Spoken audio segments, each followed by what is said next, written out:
สบายดียามเสาร์พี่น้องโอ้มันนี่คือว่าเริ่มลงมือขุดคุ้มเห็ดของใส่ไก่เนาะ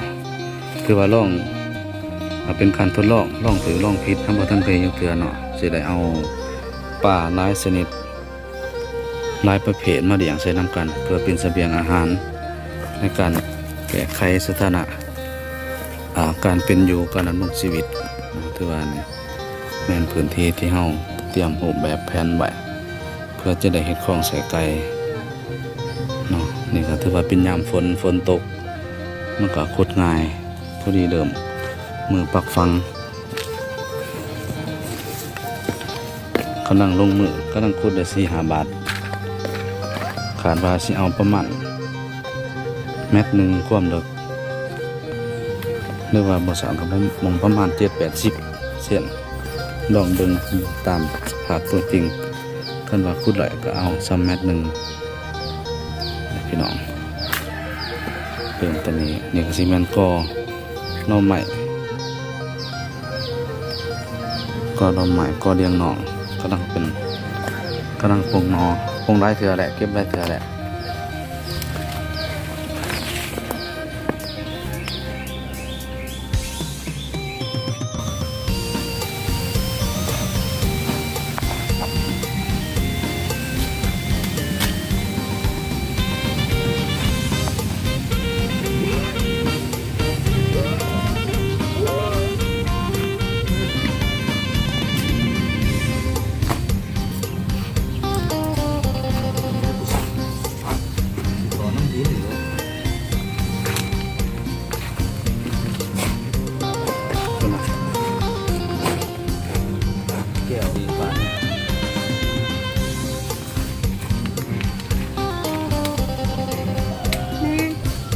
แม่บอกมา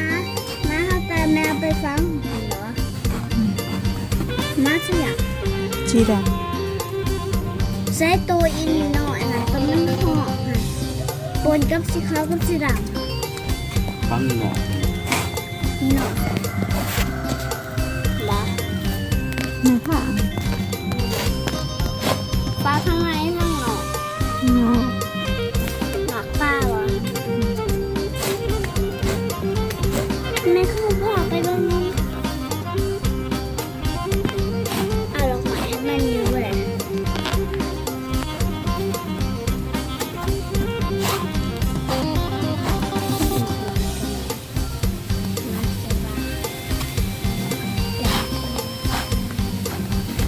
อยากกินแ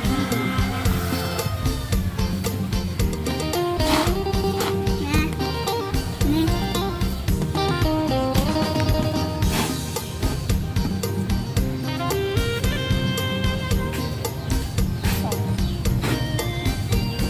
โอ้ยมันก็ขุดทุกปีเลยนะ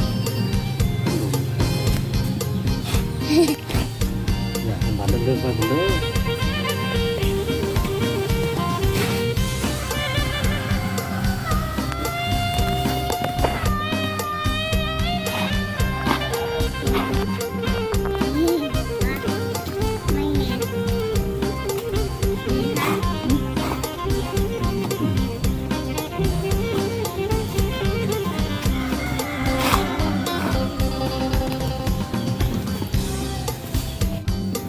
มือที่ว่าเป็นมือที่2ของการขุดของใส่ไก่เนาะเป็นมือที่2ฮะก็ได้สมประมาณแต่ว่าตามแผนสิเอาสมประมาณเมตรหนึ่งเลิกเมตรหนึ่งนะตรงนี้เป็นหัวกดตัวเอสพี่น้องกำลังได้ว่าประมาณ20 เซน30 เซนนี่แหละเอาเลิกเมตรหนึ่งพอดีใส่ปาล์มก็ต้องเลิกแน่ก็จังเลยนอดไปนอดมาธรรมศาสตร์หอมเนาะบนน้องบนคลองครับก็จะมีต้นกล้วยต้นคามต้นมะนาวต้นผักกะเหล่าก็สองไผ่เลี้ยงน้องทางนี้ก็จะเป็น